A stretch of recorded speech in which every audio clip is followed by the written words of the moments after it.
Muy buenas noches, bienvenidos a Sin Filtro, ya viernes, y un tema importante que abordaremos esta noche es qué pasa con los números, los índices de violencia, qué ha pasado durante esta primera parte del 2018 y qué dicen estos indicadores. Para hablar de este tema nos visita en el estudio Carlos Mendoza, investigador de diálogos. Carlos, muy buenas noches. Buenas noches, gracias. También nos acompaña nuestro analista Estuardo Zapeta. Buenas noches, Estuardo. Buenas noches. Bueno, usted puede enviar sus comentarios y opiniones, preguntas también para este tema con el hashtag SF Alerta Violencia. Comencemos con el contexto. ¿Qué ha pasado? Hemos conocido de años anteriores que el índice de violencia, de homicidios, ha estado bajando. ¿Qué estamos haciendo bien? ¿Qué ha pasado? ¿Y qué nos cuentan los primeros meses de 2018? Carlos.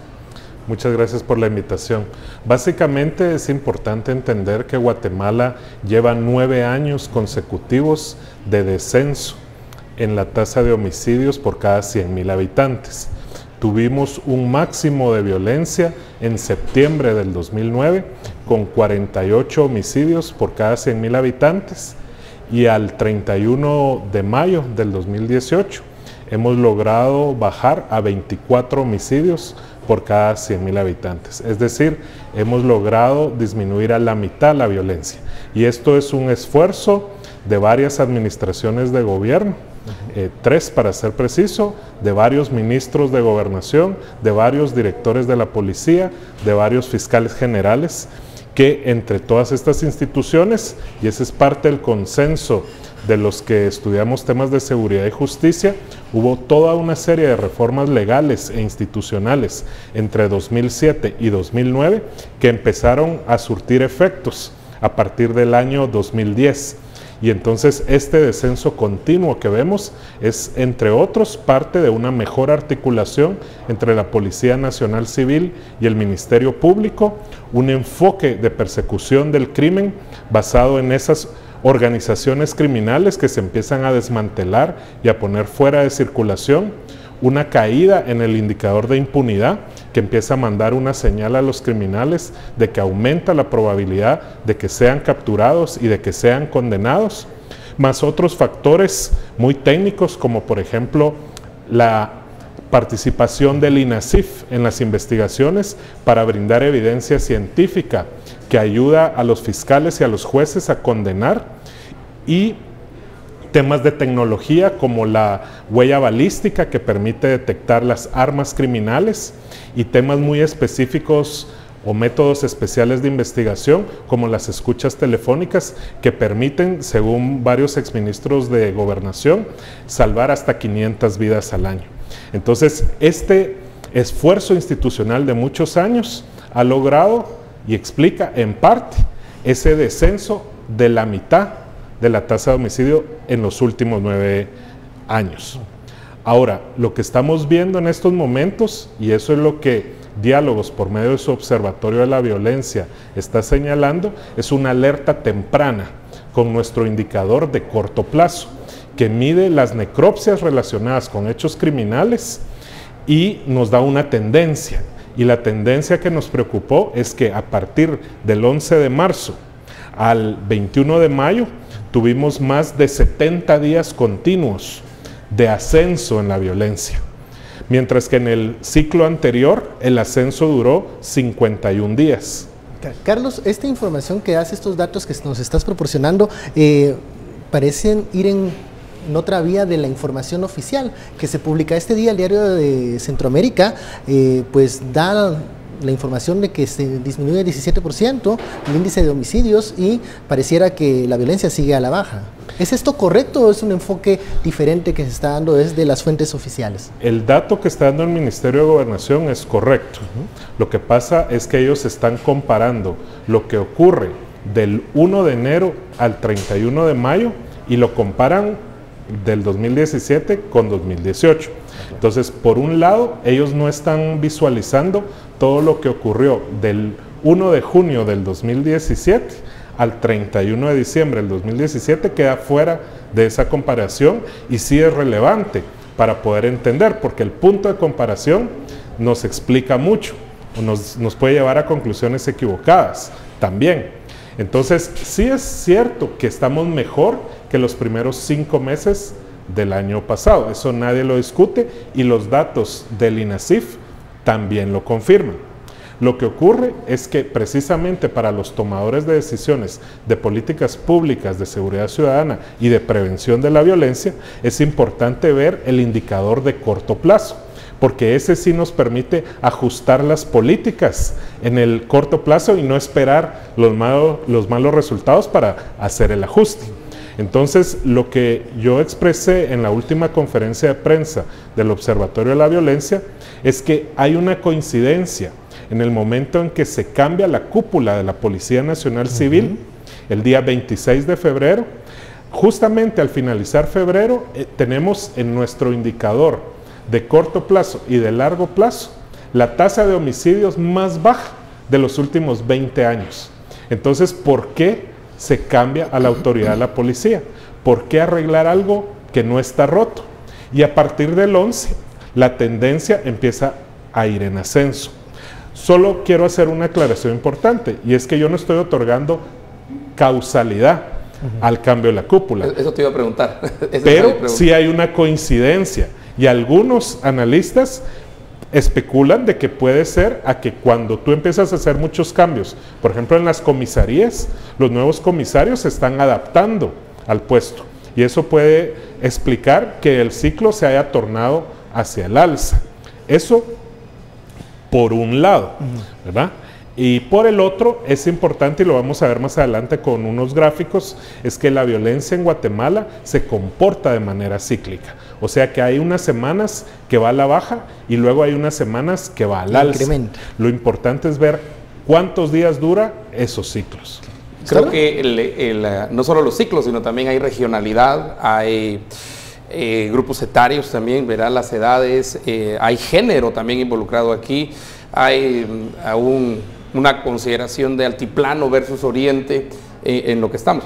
Pero yo creo que sí sería interesante regresar a una de las una gráfica inicial, si podemos verla, que sería la de largo plazo, que al final es una gráfica que cuando uno extrapola, por ejemplo, casos como Brasil o Salvador o Venezuela, que ahora es uno de los que está a la cabeza, sí se ve la caída de la criminalidad en Guatemala en el largo plazo. Mira, estabas hablando de dos temas diferentes. Uno es el corto plazo, las alertas tempranas, pero el largo plazo creo que también es importante verlo. Y mi pregunta es si hay algunas causas, porque me digo desde el 2000 hasta marzo de este año, en el largo plazo sí se ve una caída pronunciada de 20, no sé si podemos proyectar la gráfica cero. La gráfica cero, exactamente. ¿Vamos a solicitar a producción la gráfica cero? Sí, si miras desde la partida del 25.9 llegamos en época del presidente Colom, y también hay correlación en la cuestión política aquí, 47.9 es uno de los más altos del mundo, y cuando llegamos a finales de 2017 y 2018 vemos que regresamos a los índices del año 2000. Correcto. O sea, en 17 años y 3 meses, o sea que sí se puede hacer los índices. Y mi pregunta es acerca de alguna causalidad. Has dicho varias, pero ¿hay alguna causalidad de corto plazo que logre esa baja? En el corto plazo es muy difícil que algo pueda cambiar una tendencia como esta, porque este gráfico evidentemente nos está mostrando lo que yo mencionaba al inicio. Pareciera ser el resultado de cambios institucionales importantes. Perdón, y tiene un salto en el 30, digamos, baja hasta casi 29 y vuelve a subir otra vez a 36 en cierto momento. Eso fue en 2013. 2013. Sí, en 2013 prácticamente tuvimos la misma tasa al finalizar ese año que la del 2012. En ese momento hubo un cambio precisamente de autoridades del Viceministerio de Seguridad. Ajá. Durante el gobierno del PP, y el nuevo viceministro reconocía en un debate que tuvimos por televisión también que ellos habían estado enfocándose durante el 2013 en tema de narcotráfico y pandillas, y se dieron cuenta que eso no explicaba como ellos habían pensado la violencia homicida, sino que habían otro tipo de problemas como relaciones interpersonales, conflictos que no se resuelven pacíficamente, sino que llegan a un desenlace fatal, y cambiaron el paradigma, y eso empezó a retomar la tendencia positiva en 2014. Ben te hacía la pregunta con relación a a lo que publicó el Diario de Centroamérica hoy precisamente, pero ellos están comparando, no sé si llamarle un cuasi interanual, si se puede, si eso existe en la investigación social, yo creo que no existe, pero agarran 4 meses y los comparan con los 4 meses del año pasado. Y entonces sí da el número que ellos, en cierta manera, es como empujar los números para que haya cierto resultado previsto. El tema para nosotros hoy no es necesariamente ese, porque si no, mejor tomemos el largo plazo y miramos los ciclos. Sería más fácil que estar forzando números. Es esa alerta temprana, o sea, esa alerta, y por eso nuestro hashtag es SF Alerta Violencia, porque el punto que creo que sí tenemos que notar todos los guatemaltecos y autoridades, instituciones, hogares, con los niños, tenemos que tener cuidado nosotros mismos en nuestra seguridad personal, es que cuando se ve cierta tendencia te está diciendo algo hacia futuro, hacia el siguiente año. Pero eso no chocaría con los ciclos entonces de violencia que tenemos en Guatemala. Bueno, vamos a hacer una pausa y la respuesta en el siguiente bloque, la etiqueta SF Alerta Violencia.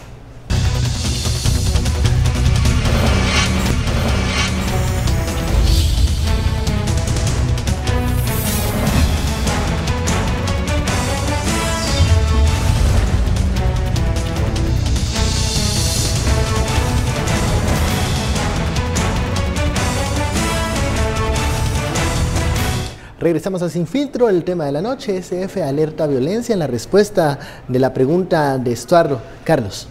Sí, yo mencionaba que la violencia homicida en Guatemala se comporta en ciclos, o sea que hay semanas en las cuales vemos que se incrementa y luego hay otras semanas donde empieza a bajar.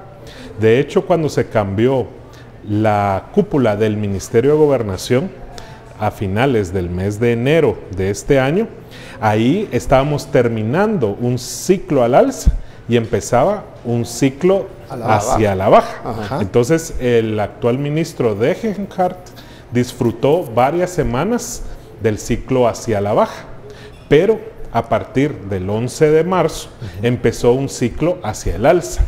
Y ahí es el momento en el que nosotros empezamos a dar la alerta temprana, porque efectivamente en los medios de comunicación se empezó a percibir por las noticias de que algo estaba sucediendo y que había una percepción de un ascenso en la violencia. Y los números empezaron a confirmar esa percepción. En el corto plazo se empezó a ver con los datos de necropsias del INASIF, que es quien publica diariamente sus datos de necropsias relacionadas con violencia, se empezó a ver que había un mes continuo de al alza, luego 2 meses continuos al alza y terminamos con 71 días continuos al alza. A partir del 22 de mayo pareciera, como vamos a ver en otra gráfica más adelante, empezamos nuevamente un ciclo a la baja. Hablando de los ciclos, porque yo creo que es muy importante, sobre todo por decisión de política pública para las autoridades, pero también por seguridad personal, seguridad nuestra al final del día, de nuestra familia, nuestros bienes, nuestro vecindario, la correlación de ciclos. Los ciclos que se han medido empiezan desde el 2012. Sí. Entiendo que esa es la medición. Yo creo que sería bueno que viéramos la gráfica de los ciclos. La gráfica número 3. Es muy visible, muchas gracias a producción ahí, porque es muy visible, digamos, que ese sería, empezando 2012, estamos hablando del gobierno del PP. Sí. Y lo que podemos ver es que los ciclos son más extendidos si fuera un acordeón, ¿verdad? Sí. Pero entrando ya a la digamos, de la mitad derecha de la gráfica, más hacia el gobierno del FCN, del presidente Jimmy Morales, estamos viendo que los ciclos caen y suben y son más acentuados. Se hacen más cortos. Se hacen más cortos y duran menos. Y el promedio de la violencia en esos ciclos es menor. Efectivamente, se ve que la violencia sigue disminuyendo, pero es importante entender que sean estos ciclos. ¿Cuál es la explicación de esos ciclos? No sabemos, no se ha estudiado suficiente. Y ese es el problema con la comparación que está haciendo el gobierno de los datos, porque en esos 5 meses iniciales de cada año, lo que está asumiendo es que la violencia se comporta igual en esos meses. De la misma manera. Y eso es falso. Y eso es falso. No se ha comprobado que haya estacionalidad a lo largo de los meses del año en el comportamiento de la violencia. Los ciclos que miramos, por ejemplo, ya en las fechas de 2016, 17, que es básicamente el gobierno de FCN, vemos también las caídas, pero la tendencia sí la vemos más pronunciada hacia la caída, sobre todo al final de este gráfico de ciclos. Si hiciéramos una línea recta, esa línea nos quedaría inclinada hacia la baja varios grados, ¿verdad? Esa es la siguiente gráfica, si la pueden poner. ¿Podemos ver la número 2? Donde se compara INASIF con PNC. Que es una pregunta que están haciendo los tuiteros, que por qué a veces parecen datos la gráfica, diferentes entre PNC e INASIF. Esta es la gráfica de INASIF contra INASIF en los primeros 5 meses del 2017 y 2018. Y lo que vemos ahí es que básicamente durante todo lo que va del año, 2018 ha estado mejor que 2017. Correcto. Y esa es la afirmación que está haciendo el Ministerio de Gobernación. Y yo no la discuto, porque se ve claramente. Lo que yo estoy alertando como parte de un observatorio de violencia, este es nuestro rol, es de que a partir del mínimo que tenemos ahí a finales de febrero y de principios de marzo, empieza a subir. Y tenemos más de 70 días que está al alza. Y esta es una alerta, y esta es una tendencia. Es una tendencia. O sea, digamos que baja, tiene una caída pronunciada la línea azul, que es 2018. Sí. Esa línea pronunciada, esa caída pronunciada rebota en 11 de marzo. 11 de marzo. Sí. Que sería básicamente donde está el punto rojo, ¿verdad? Ese punto rojo es el cambio de la cúpula. El cambio de la cúpula. Exactamente, porque eso de PNC. Los cambios en PNC. Sí. Entras y entonces desde ahí miramos que si hacemos otra vez la línea recta todo queda hacia arriba. Queda hacia arriba, queda sí. Al alza. Sí. Y esa es la alerta que se quiere lanzar, que queremos conocer todos los guatemaltecos. Esa es la que nos importa. ¿Las autoridades reconocen esta tendencia, esta alerta, como algo para al futuro poder tomar alguna decisión? En lo que yo conozco de las unidades de análisis del Ministerio de Gobernación, no tienen este nivel de sofisticación en el manejo de los datos. O sea, ellos ven... Espérate, Carlitos. Pero no es muy, pues, no sé, pero no es muy difícil la lectura de los datos una vez. Yo nunca he visto un gráfico de tendencia en el Ministerio de Gobernación. No me mates. Lo único que he visto son gráficos de barras que te comparan el final de un periodo con el final de otro. Pero que tiene la carencia de pensar que las cosas tienen el mismo comportamiento. Estamos frente a un problema serio de medición. De medición y análisis. De lectura, ya no de análisis, sino de lectura simple y luego de análisis, porque eso es la base para tomar la decisión en términos de política pública. Correcto. Ouch. Ahí sí tenemos... Es un problema de fondo. Es un problema institucional serio. Sí, de capacidades de análisis que te retroalimenten a tiempo tu política pública. Porque lo que pasó muchos años recientemente es que enfocaron los recursos humanos financieros del Ministerio de Gobernación, por ejemplo, a Escuintla. Porque efectivamente Escuintla estaba haciendo violencia. Lograron bajar Escuintla y se subió el departamento de Guatemala, específicamente la ciudad. De hecho, la percepción de incremento de los capitalinos tiene un fundamento real. Durante más de 2 años estuvo subiendo la tasa de homicidios y llegamos a terminar 2017 con una tasa de 75 por 100,000, o sea, 3 veces la violencia nacional. En los últimos meses ha bajado a 70 por 100,000, pero sigue siendo muy alta. La nacional bajó finalmente a 24 por 100,000. Entonces, el Ministerio de Gobernación, especialmente la dirección de la policía, necesita tener datos precisos prácticamente en tiempo real para poder ajustar a dónde envía los recursos físicos y financieros. Si tenemos la evidencia de que hay cierta carencia de esas herramientas en las autoridades, por eso hacía mi pregunta, si ellos sí están en disposición de recibir esta información, de esta alerta, para poder tomar alguna decisión y corregir en el camino lo que puede pasar. Bueno, en nuestra función como Observatorio de la Violencia, nosotros hemos ofrecido al Ministerio de Gobernación este tipo de herramientas y este tipo de asesoría técnica. Lamentablemente, porque yo como individuo solicité recientemente información sobre la agenda del ministro Degenhardt en Washington, D.C., se me han cerrado las puertas dentro del mismo ministerio para poder apoyar al ministerio, porque es en el interés de todos que esta información se pueda analizar de manera oportuna para hacer los ajustes oportunos. Entonces, esa es nuestra función, pero lamentablemente la política se convierte en un ruido para estos efectos. ¿Cuál es aquí uno ve las gráficas y uno ve los,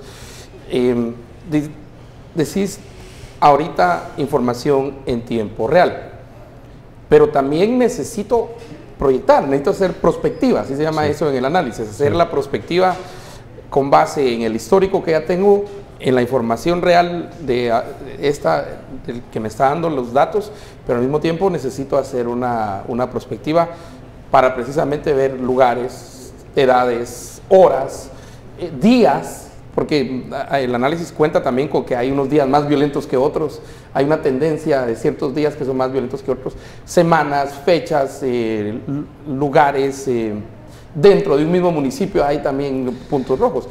Toda esa información sí la debería tener Gobernación. Te lo respondo de esta forma. Ellos tienen los datos, pero no tienen ni siquiera la capacidad de hacer el análisis retrospectivo de los datos. Yo he cumplido la misión durante muchos años de hacer ese análisis de lo que pasa con la geografía de la violencia, por ejemplo, con las edades de las víctimas, donde ocurre el tema de etnicidad, por ejemplo, que es tan importante, porque en el occidente del país tenemos municipios donde ha habido 0 homicidios durante muchos años y las tasas son de 1 dígito, y ahí hay un factor étnico importante que hay que entender y que hay que explicar, pero nadie ha dedicado recursos, ni del Estado, ni privados, a investigar eso. Para saber qué pasa ahí, por qué están dando buenos resultados. Aquí hay una pregunta de investigación magnífica.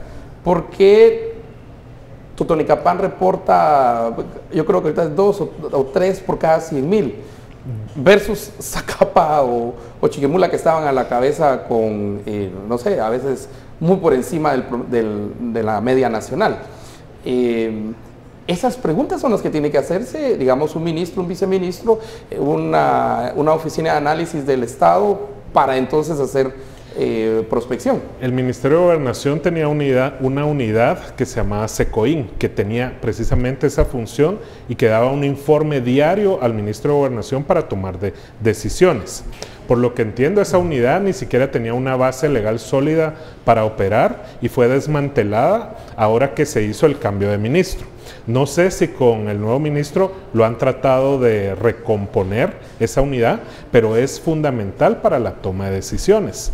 Pero de los años que yo conozco al Ministerio de Gobernación, con varios ministros, no existen esas capacidades, o por lo menos no las dan a conocer, y pareciera muchas veces por los resultados que se observan a posteriori de que no existen esos recursos para tomar decisiones de manera oportuna. Se reacciona, pero ya cuando es demasiado tarde.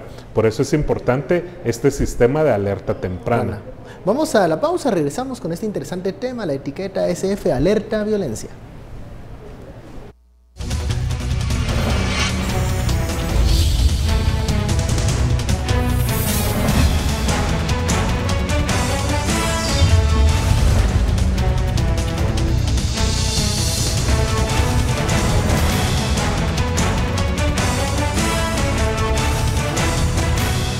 Regresamos a Sin Filtro, la etiqueta SF, alerta violencia. Estamos conversando con Carlos Mendoza, investigador de Diálogos, estos números interesantes de los homicidios, de la violencia en Guatemala. La palabra la tienes tú, Rosa Petra. Te hacía la pregunta en el segmento anterior acerca de, pues porque la hacen aquí, ¿por qué se ve una discrepancia entre datos INACIF y datos PNC?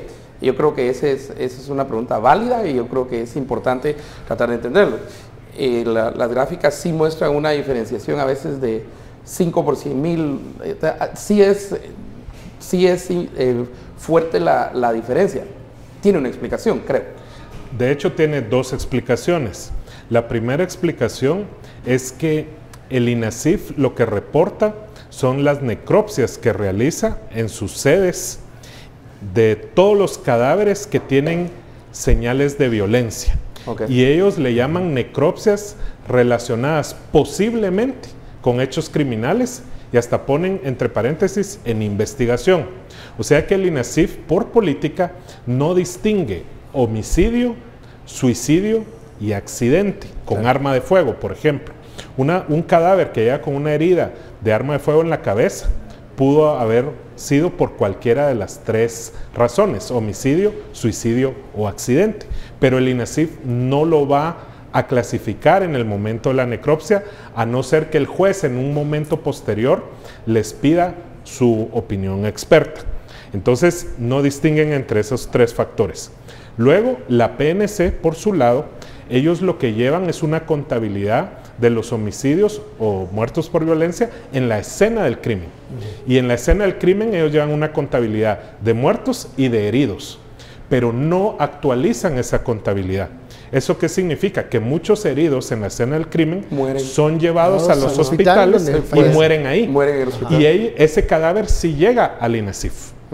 Entonces es bien importante que en la calidad del registro de la PNC se lleven buenas prácticas, como en otros países, de que se le da seguimiento por lo menos 30 días al herido para ver si no muere a consecuencia del hecho de violencia. Veamos la gráfica de esta comparación de datos entre la Policía Nacional Civil y lo que da a conocer el INASIF. Era lo que te estaba diciendo, mira la discrepancia. Y esa está actualizada, esta es una gráfica actualizada. ¿Siempre van a ser los datos de INASIF superiores a los que registra PNC? Siempre a partir del 2009. Por eso es que esta comparación que yo hago y que me sirve de control para que no me... Yo estoy seguro que no me está mintiendo la Policía Nacional Civil, porque el INASIF es una fuente independiente que se basa en los cadáveres que llegan a las sedes periciales del INASIF.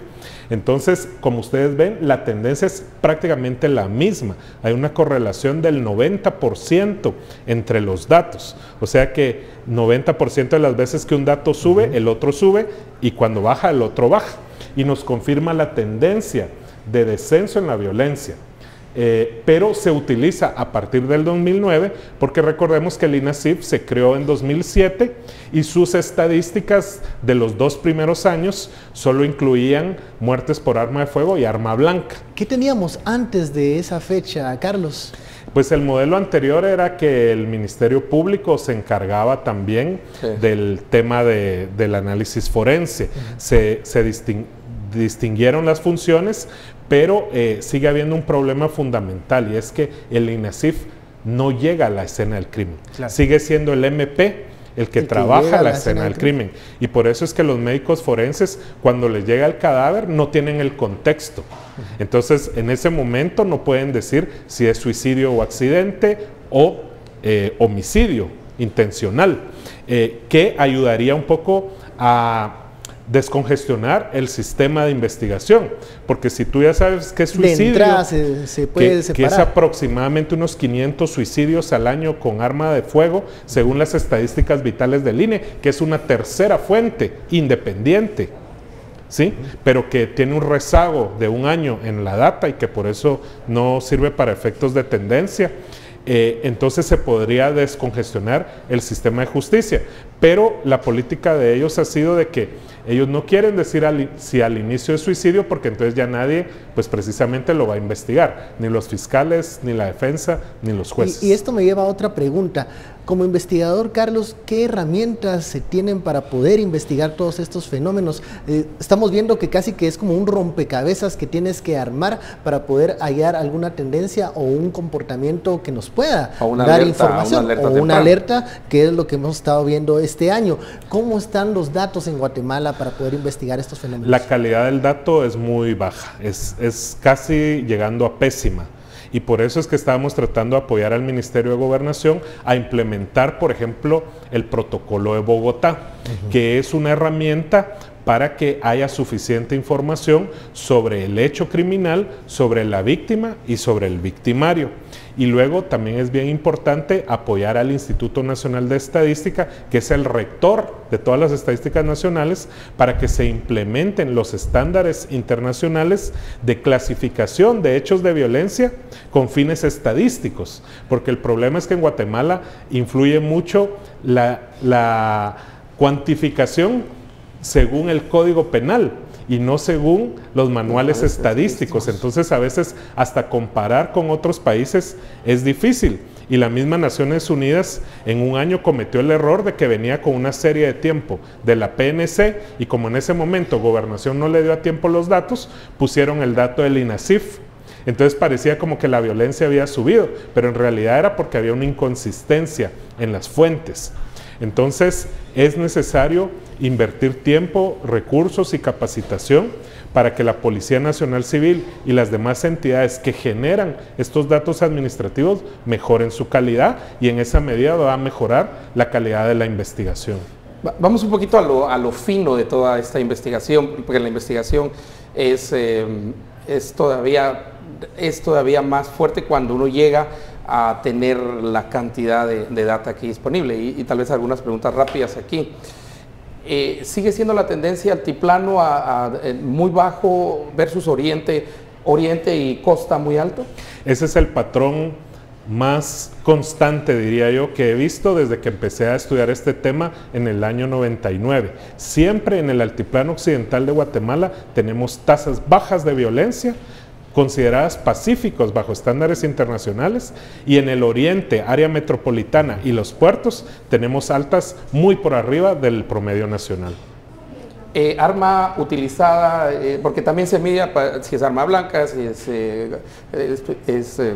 pues balas, si es contundente. Bueno, hay hasta envenenamiento, creo que también se puede medir en todo este sistema, que yo creo que es importante. ¿Sigue siendo? Sí, sigue siendo el arma de fuego la principal arma utilizada en los homicidios. Por cada 10 homicidios, en este momento 7 son con arma de fuego, y hace algunos años, sobre todo cuando vimos la parte más alta en 2009, era 8 de los homicidios, 8 de cada 10 era con arma de fuego. De esas armas de fuego utilizadas, ¿hay registros de alguna de ellas? ¿Sí ha servido esta normativa de registrar armas, o si hay un subregistro aún muy fuerte?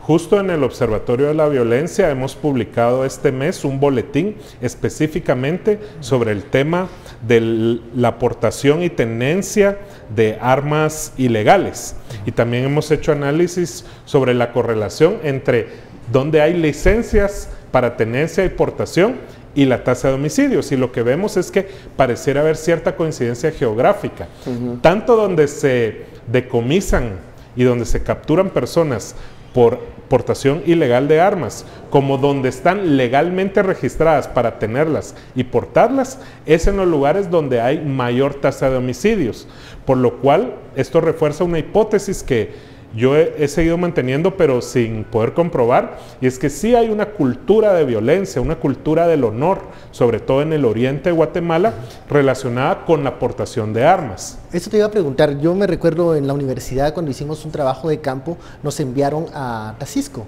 a recabar ciertos datos. Uno de ellos era qué hecho criminal era el más común. Ya habíamos ido a otras comunidades en donde era el robo, por ejemplo, el robo patrimonial, lo que más se daba. Cuando consultamos a la comisaría, nos dijeron así muy sencillo: aquí lo que más se comete son homicidios. Aquí cualquier persona, tiene una riña y la resuelve a balazos con arma. Entonces ahí hay un factor cultural. No sé qué tanto se ha investigado sobre ese factor y si incide realmente en estos hechos. Y tendría que ver, el honor tiene que ser una cuestión muy importante, porque si se compara, por ejemplo, con lugares en los cuales también es prominente la tenencia de armas, aún en países desarrollados, no sé, Estados Unidos, Texas, por ejemplo, ¿verdad? O vas a otros países, ahí miras también un creciente. Entonces la hipótesis podría ser comprobada a partir de una comparación. O cómo resuelven sus problemas. Se me viene a mente el tema de la justicia comunitaria para resolver riñas. Eso es para llegar al porque esa es mi siguiente pregunta. Entonces en el altiplano, ¿cuál sería el arma dominante? Estaríamos hablando oriente y posiblemente costa, pero en el altiplano. Sí, de hecho es importante la comparación que hacías con Estados Unidos, porque el término, la cultura del honor, se acuñó en la Universidad de Michigan porque querían explicar por qué el sur de Estados Unidos es sistemáticamente más violento que el norte. Y entonces estos investigadores que son del área de psicología social dijeron, bueno, pues pareciera que históricamente el sur fue colonizado por europeos que se dedicaban a actividades de pastoreo, de ganado. En momentos en los que no había presencia del Estado, donde había una frontera, tenías que defender tu ganado de los cuatreros, y eso implicaba demostrar que te podías defender ante la mínima provocación u ofensa, de ahí el término honor, porque si tú dabas señales de debilidad, ibas a ser presa fácil de los depredadores, en este caso los cuatreros. Entonces es muy similar a la historia de cómo se coloniza el oriente de Guatemala. Correcto. Y la actividad económica relacionada con la ganadería, el portar el arma. O sea, nuestro vaquero es muy similar al cowboy del sur de los Estados Unidos. Entonces ahí hay una similitud. Y en efecto, cuando uno le pregunta a antropólogos, historiadores especializados en oriente de Guatemala, afirman de que ahí hay una cultura del honor, y hay muchos casos incluso de conflictos históricos entre familias, ¿verdad? Y de represalias entre familias hasta el punto de aniquilarse entre sí. Entonces ahí hay un factor cultural, y en Occidente pareciera que el derecho consuetudinario indígena está ayudando a resolver conflictos de manera no letal. Bueno, vamos a una pausa y vamos a seguir hablando de este tema, la etiqueta SF, alerta violencia.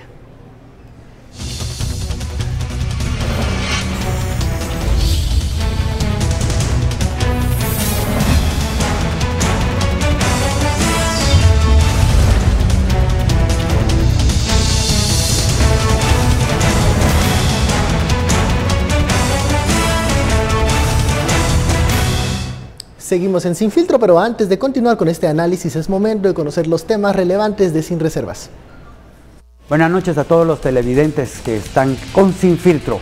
Hoy en Historias desde el Sillón, la vida está llena de sorpresas y puede cambiar de un momento a otro, porque nada está escrito en piedra. Además, el número de personas que buscan una vida saludable aumentó, y es por ello que los profesionales en nutrición buscan capacitarse con las últimas tendencias para cuidar el cuerpo y la salud. Y al cierre, conoceremos el caso de dos perritas víctimas de un ataque por otro perro que se volvió viral. Un caso que ya llegó a tribunales. Hoy tenemos el relato de los hechos por parte de los involucrados. Esto y más al finalizar con los mejores analistas de la televisión guatemalteca. Ahí tiene usted los temas relevantes de Sin Reservas. Continuamos con el análisis Stuart. Te dije que, digamos, hay variables en todo esto. O sea, a veces miramos el pastel, pero si partimos el pastel tiene capas, y esas son las que hay que ir entendiendo poco a poco. Dos cuestiones más. Género y edad. Creo que en edad sí, esta alerta temprana, esta alerta a violencia tiene que hablarnos, nos tiene que hablar. Corresponde al promedio de edad de Guatemala, cierto, pero es muy joven, es un país que está matando a mucho joven, que está muriendo mucho joven por esta violencia. Principiemos con género. Sí, en el tema de la violencia contra los hombres, esa es la que ha mostrado una tendencia al descenso. Es la que más ha bajado, porque por cada mujer que es víctima de violencia homicida, tenemos 8 hombres que son víctimas de violencia homicida, y en algún momento llegó a ser 10 hombres por cada mujer que era víctima de violencia homicida. La violencia homicida contra mujeres también ha ido disminuyendo, llegó a tener un máximo de una tasa de 10 mujeres por cada 100,000 mujeres, y en la actualidad se encuentra en 7 mujeres por cada 100,000 mujeres. Entonces ha bajado ahí, estamos hablando de un 30% de descenso en la tasa, pero es pequeña comparado con la tasa de hombres. Eso te iba a preguntar. Que sí estamos hablando de alrededor de 50 hombres por cada 100.000 hombres, o sea, el doble de la tasa nacional. Ahora, las edades, que es la otra pregunta, eso es un dato muy curioso porque es universal ese dato, o sea, son los hombres jóvenes entre 15 y 35 años los principales víctimas y victimarios de la violencia en Guatemala y el resto del planeta, ¿verdad? Hay ahí factores biológicos que ayudan a explicar eso, pero hay también factores estructurales, como el tema de la desigualdad. En países más desiguales tiende a haber más violencia homicida. Y luego podemos discutir cuáles son las hipótesis que explican eso. Pero no importa si es un país muy equitativo o muy desigual, muy violento o poco violento, es en ese segmento, hombres jóvenes, donde se concentra la violencia. Una política pública sí tendría que ir dirigida entonces en todas esas consideraciones. Sí.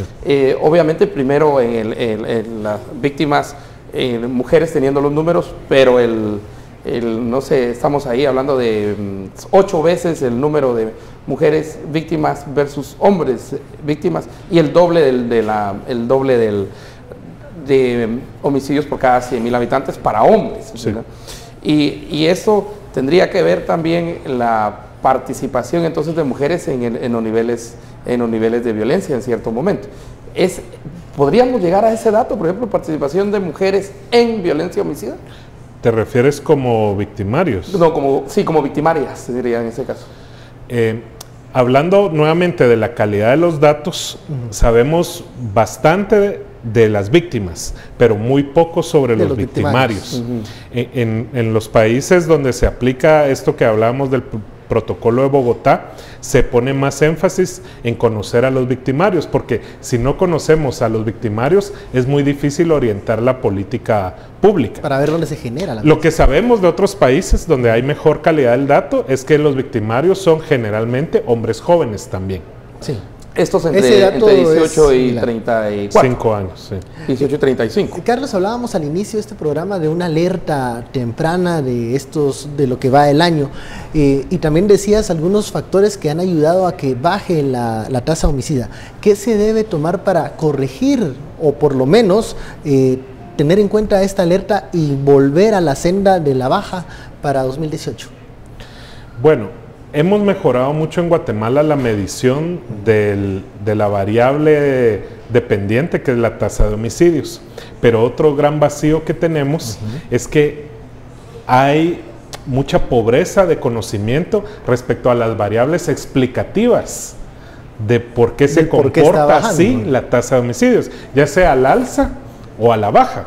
Por ejemplo, en 2008, 2009, pareciera haber un consenso de que eso tenía que ver con la incursión de los Zetas en el territorio y había violencia relacionada con el narcotráfico. Una vez termina eso, empieza a bajar, más las variables institucionales que mencioné al inicio. Pero ese es un consenso que no se ha podido comprobar porque no tenemos la misma calidad de datos para ver, por ejemplo, cómo se destinaron los recursos de agentes de policía en todo el territorio, cómo se destinó el presupuesto del Ministerio de Gobernación, u otras variables como la participación del ejército en los patrullajes conjuntos, que fue un tema que estuvimos discutiendo hace algunos meses cuando salen los militares de las calles. Entonces, la evidencia en ese momento lo único que nos decía es de que la presencia o ausencia de los militares no tenía ninguna influencia en el comportamiento de la tasa de homicidios. O sea, quedaba igual que estuvieran o no estuvieran, porque teníamos más de 100 municipios donde bajó la violencia y no había presencia militar. Y luego otros donde sí había, subió la violencia homicida. Entonces, tal vez mejoró la percepción en algunos lugares porque la gente se podía sentir más seguro, aunque hay gente que se siente más inseguro al ver hombres uniformados con armas de asalto. Podría ser que bajaron otro tipo de hechos delictivos como robos, asaltos, etcétera. Pero también esos otros hechos delictivos es más difícil medirlos porque dependen de la denuncia. Por eso la variable reina en el tema de violencia y delincuencia es la tasa de homicidios porque es la que mejor se ajusta a la realidad. Y ahí quizá sí reconocer algo importante del Ministerio de Gobernación, y es que ya se hizo la encuesta de victimización. Es una encuesta de más de 17,000 hogares que va a tener representatividad de todas las áreas urbanas de cada departamento del país y del área rural a nivel nacional. Y esa encuesta nos va a dar mucho microdato que nos va a permitir analizar algunas de las causas de la violencia y vamos a poder verificar si es por extorsiones o no. En nuestro estudio, en un boletín que hicimos también en el observatorio, no pareciera haber relación entre los lugares donde hay más extorsión y más homicidios. Yo hablaba porque, bueno, hay que seguir la senda del fortalecimiento institucional, pero también hemos visto en esta administración de gobernación del ministro Degenhardt que, por ejemplo, se le ha dado una prioridad a los operativos en las calzadas para controlar a los motoristas. Entonces, queríamos saber si estas nuevas medidas o estos nuevos operativos están teniendo o no algún tipo de efectividad y si se siguen manteniendo algún tipo de operativos como en las administraciones anteriores para que no se vuelva a llegar a los números de antes, pero ese dato no lo tenemos claro. Ese es un buen ejemplo, lo que mencionabas, porque recordarán que en la administración anterior hubo un experimento, pero que no se evaluó, de los famosos chalecos naranjas, con los números de las placas y que no podía ir en la motocicleta 2 personas, tratando de evitar el tema del sicariato y asaltos de celulares por medio de las motos. Se implementó, pero no se evaluó. No tenemos en Guatemala una cultura de evaluación y de dirigir la política basado en la evidencia disponible, sino son muchas veces creencias o prejuicios de la autoridad de turno que trata de implementar algo, pero no da la evidencia. Y ese fue parte de nuestro debate con el nuevo ministro, que se empezó en febrero, y es que ellos querían declarar como terroristas a las pandillas, y ahí sí que teníamos evidencia, en Honduras y El Salvador, que esas medidas de mano dura o manodurismo tenían el efecto contrario, hicieron que la violencia homicida se disparara. Y bueno, en ese aspecto también con la nueva administración y los datos que ustedes han arrojado, ¿hay algún tipo de acercamiento a futuro para poder proporcionar esta información? Ya sabemos que estuviste solicitando información del Ministerio de Gobernación, situación que también no fue la que más les gustó a ellos, pero ¿ha habido alguna disponibilidad? Sí, yo llevo trabajando el tema de violencia homicida desde 1999 y a partir del 2006 empiezo sistemáticamente a medir mes a mes la violencia homicida y yo lo que utilizo de forma rutinaria es la ley de acceso a información pública y por medio de esa ley pues me envían la información y el problema en Guatemala es que no la envían como dato abierto, sino que la envían como un formato PDF, claro, todos los meses.